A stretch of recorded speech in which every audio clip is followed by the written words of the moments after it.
Okay, good afternoon. My name is Ben Poulter, and I'm from Home Solutions, an engineering development and ISO accredited test facility from New Zealand, so just south of here, although I was trying to work out if it's actually just north of here, but either way, it's quite far. So today I'm going to be speaking about parted mooring lines, why they fail, what happens if they impact something, and how this risk can be mitigated. So I'll also be discussing how this work relates to the work we've been doing with the World Association of Waterborne Transport Infrastructure, so PANC, and specifically the work on guidance for parted mooring line arresting systems. For background, Home Solutions works across multiple industries where serious life safety risks are recognised, but where controls that adequately mitigate the risk in an operational context do not either exist or could be significantly improved. Our role is to provide greater understanding of the risks and develop and verify mitigation solutions using evidence from full-scale testing, which is typically under large, dynamic or complex loads. For marine safety, risks might include working at height. Some of these have been mentioned already. Crew transfer, ship-to-ship transfer, pilot transfer, dropped objects, I think was also mentioned, emergency egress, mooring and towing. So this is why we were approached by BHP in 2019, a mining company out of Australia. Snapback risk at their Hay Point open sea coal terminal in Queensland, Australia, was already well recognised, and a range of preventative controls were being put in place in line with OCIMF's MEG 4. But despite those measures, a serious incident still occurred. A spring line parted on deck at the winch and swept across the berth at high speed. Luckily, no one was injured. The footage shows the white tip of the parted line travelling at about 700 kilometres an hour, passing through what was normally a busy work area and a vehicle route. This exposed a critical gap in their mitigation measures, specifically that they'd overlooked the 3D path of the failed mooring line.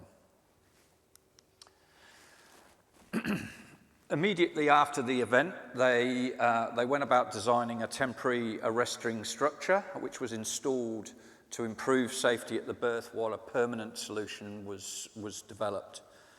Because of our experience in impact protection, we were asked to both review and validate their temporary and permanent structures so they would have confidence in how the system would perform.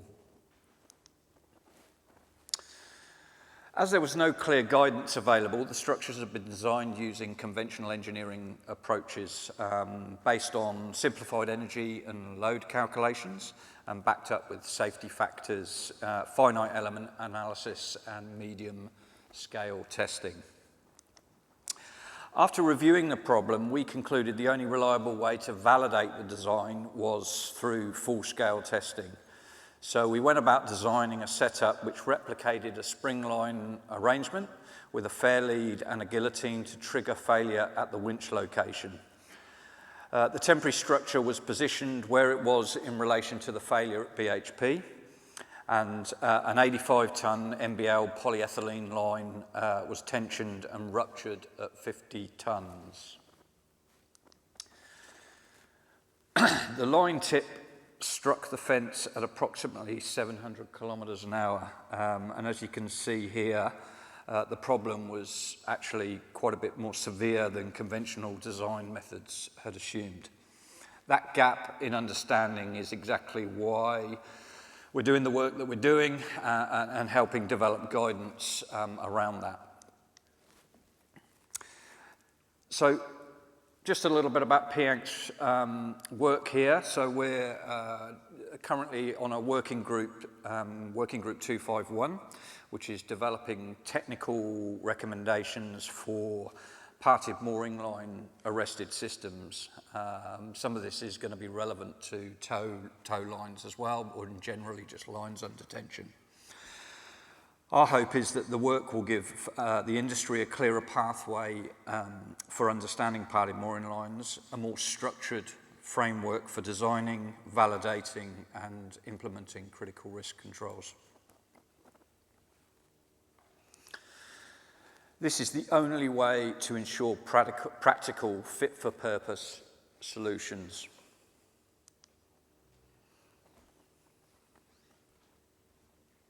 So where does the journey begin? It starts with a simple principle. Risk has to be acknowledged and understood before it can be managed. One challenge is that many mooring incidents, should I say, go unreported. So the true scale of the risk may be higher than it appears, but even the reported figures are sobering. 95% of mooring injuries involve ropes or wires. More than half involve parted mooring lines. A parted mooring line can recoil up to 1,200 kilometers an hour or over. Some operations report between 3 parted lines each week, not necessarily snapbacks, but parted mooring lines. If a person is struck, around 1 in 7 incidents results in death, and 1 in 4 leads to severe injury. The financial cost to industry through injury insurance, personal injury insurance, and operations runs into the millions, with related claims up to among the top 7 in marine insurance. So why do mooring lines part in the first place? In general, mooring lines failures are often triggered by environmental conditions such as wind gusts, tides, and swell, which cause vessel movement and push line tensions beyond managed ranges. Obviously, in an open sea environment with platforms and vessels, that's occurring a lot more. From there, rope condition, poor tension management, human error, and mechanical faults all contribute. One issue receiving increased attention is strength loss caused by line redirection around undersized fair leads or mooring equipment. Put simply, the tighter the bend, the weaker the line becomes. Generally in the industry, this is described using the D/D ratio, or the diameter of the bollard or fair lead compared to the diameter of the rope. It's not new to industry. MEG 4 recommends a D/D ratio of 15:1 for optimum line efficiency. But much of that guidance is based on smaller diameter wire ropes and HMPE lines. In practice, many mooring arrangements operate well below this.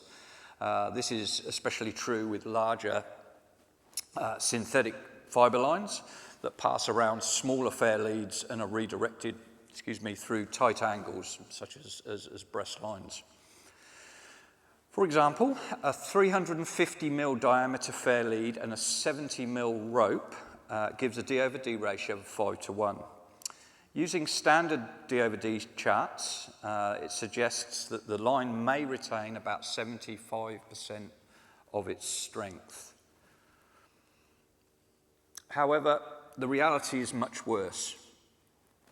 If we look at MBR, or minimum bend radius guidance from the rope suppliers, the same fair lead and line is equivalent to an MBR of about 2.5 times the line diameter.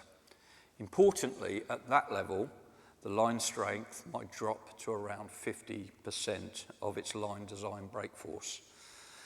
And it's not recommended for mooring or any high load applications. Meanwhile, what looks like a safe working load on paper may actually be very close to failure.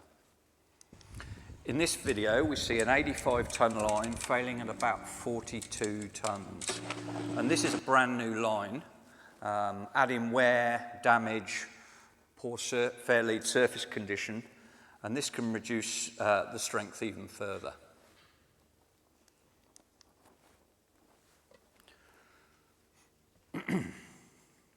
And what can happen when they do part? Not every parted line, as I said, results in a full-scale snapback, but when it does, the release is violent and extremely fast. In this example, the whole event can be over in milliseconds, about 4 or 5 milliseconds. In this example, the line actually broke the speed of sound, which gave us a bit of a shock. Just that whip. It's like that tea towel whip from when you were young, but just with a rope. And when the parted line strikes something, all of that energy is concentrated into a very, very small area, a bit like a bullet. That makes the impact extremely severe. In the illustration here, there's a hole. I'll draw your attention to the hole in the container, just behind the cabin loader screen. When the line struck, it actually punched a hole straight through the wall of the container, and the resulting debris then went through to the other side of the container, broke through the other side, and stuck in a piece of, in a concrete anchor. As you can see, that's the piece of debris there. And if you think you might have time to react and get out of the way, probably worth reconsidering. At real speed, the impact is effectively instant. For context, a human blink takes 100 to 150 milliseconds. By the time you realize what's happened, it's essentially already over. Once we understand the hazard, the question then becomes how to manage it in a real port environment. When dealing with the unpredictability of snapback events, the most effective response is not a single control, but a safe system built from multiple layers of protection. Physical arresting structures are one part of that system. They help reduce the consequences of failure if preventative controls do not hold. This safe system approach is not new to many industries. Road safety uses the safe system approach. It's a form of using a combination of controls to get zero fatalities or serious injury. A safer system also means recognizing where familiar controls fall short. Painted snapback zones are one example. They've now been pulled out of OCIMF guidelines. The path of a parted mooring line, just to be clear, cannot be predicted with confidence, and the real danger may extend well beyond the marked zone. The Switzer incident was an example of that. Once the required controls have been identified, the next step is to define the minimum performance that they must deliver to reduce the risk to an acceptable level. For an arresting structure, the requirement sounds simple: contain the line during a worst-case snapback event and protect people from harm. The challenge really is defining what worst case really means. To answer that, we first need to understand what snapback really looks like. When a mooring line fails under tension, it behaves like a series of stretched springs being all released at once. In the past, this impact was often simplified as one fixed section of line hitting one point at one moment in time. But when you slow down the event, you see a much more complex picture. What we can see now is that there are actually three key parts of the recoiling line: the elbow, the moving length, and the tip. As the moving length unravels, it becomes like a whip, becoming shorter and faster. Exactly how this plays out depends on the line type, the tension of failure, where the line parts, the mooring arrangement, and where the arresting structure sits before impact. And it's these characteristics that really drive impact severity. If a structure is to perform as intended, it has to cope with the true severity of a snapback event, not the simplified version of it. This matters because a snapback event is fundamentally different to other impact events in the world. The arresting structure must be designed for specific speed, energy, and concentration of that impact. To demonstrate this, we'll look at what is a Formula One barrier, so the ones that you see lining the Las Vegas circuit, and this being tested with a 1.5-ton car impacting at 120 kilometers an hour, spreading its energy over a larger area and allowing the barrier to contain it. Conversely, or comparatively, sorry, the mooring line impacts a much more concentrated area on the same barrier over a shorter period, and you can see the result. The rope easily penetrates that barrier, a bit like a knife through butter. And even the way the line is arrested matters, because secondary hazards can still pose a serious life safety risk, whether from movement of the barrier itself or from debris. In this example, a conventional grating style system, which uses those kind of floor grates, quite common in Australia, in the mining industry, appears to contain the mooring line, but on closer inspection we can see secondary debris from it. Here, the debris recovered from the test included a fragment weighing about 100 grams, or equivalent to one of the knives on your table, and that was travelling at about 400 kilometres an hour. So while the structure appeared to work, it certainly didn't adequately control the hazard. Focus then shifts from technical performance to the realities of operation. For any control to be viable, it must work within the constraints of your operations, whatever they may be. For an arresting structure, it starts with the right coverage and placement. That means understanding potential hazard zones and the worst case paths. In general, the closer the structure to a potential rupture point, the better, as it gives the line less distance to accelerate before impact.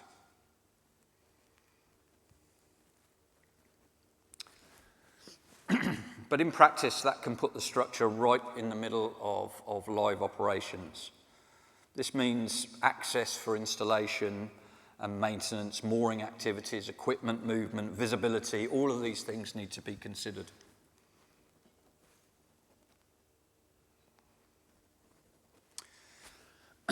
It also has to work with your existing structure, so it needs to not only withstand environmental loads, but snapback impact loads, and its own dead load, while transferring those loads safely into your existing structures.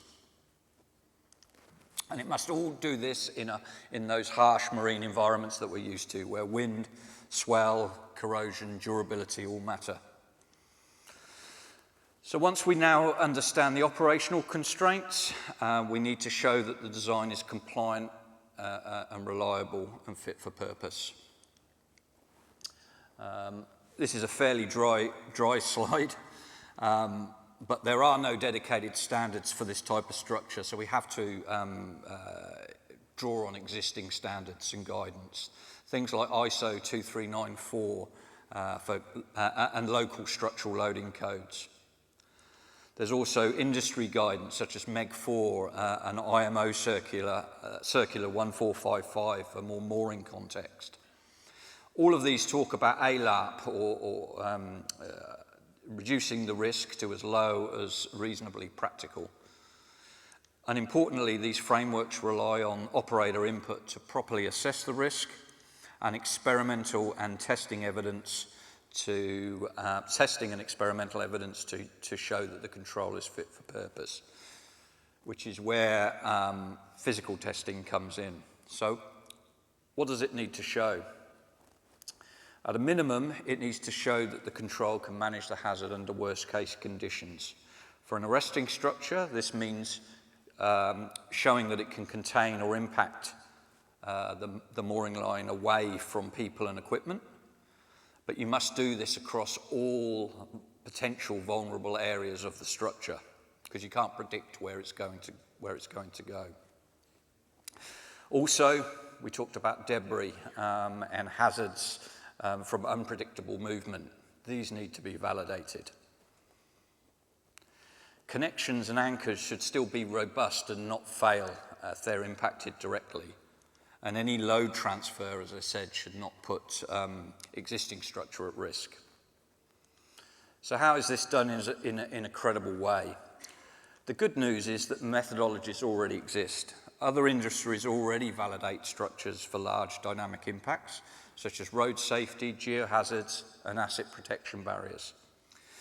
For these systems, calculation and modelling alone are simply not enough, so physical testing often comes first. Simulations are then used to calibrate with testing and assess design changes or different installation conditions.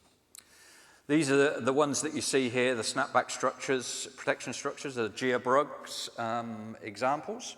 So they incidentally made the Formula One debris fence and rockfall protection barriers. And the same approach then uses, using the same approach as these other industries for these arresting structures, helps us provide traceable evidence that the system is fit for purpose. And that's really what the pathway is about. It takes the issue from a recognised hazard through to a control that has been properly defined, tested, and shown to be fit for purpose.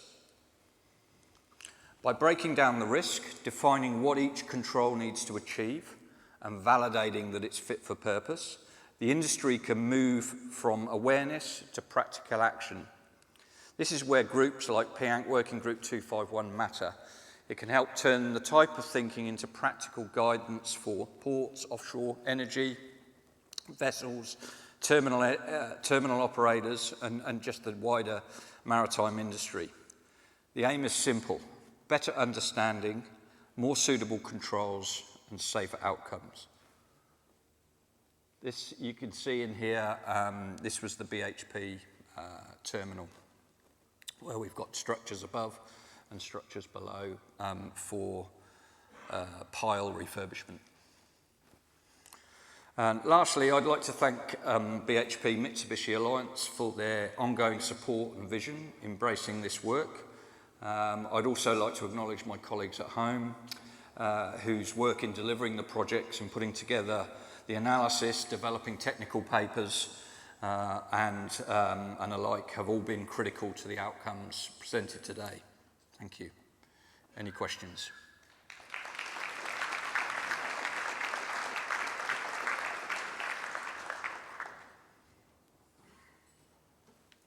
Excellent, thank you very much. Yeah, still terrifies me. Yeah, terrifies us, and we hit quite a lot of things. Yeah, it is. You don't realise quite until you see it in that slow motion, you know. Yeah, it's an incredible amount of energy in such a small space that it will cut through most things. Yeah, I find it interesting, the painted snapback zones. I've always been treated them as, you know, okay, I'm fine out with there. So that's now been removed from the guidance, has it? Yeah, well, it's removed from Meg 4. So it was in Meg 3, and I think Meg 5 is due to be released or upcoming. But yeah, a lot, because of that reliance, a heavy reliance on that one control, people thought, if I stand here, I'm safe, and if I'm here, I'm not. And it became quite apparent that that wasn't the case.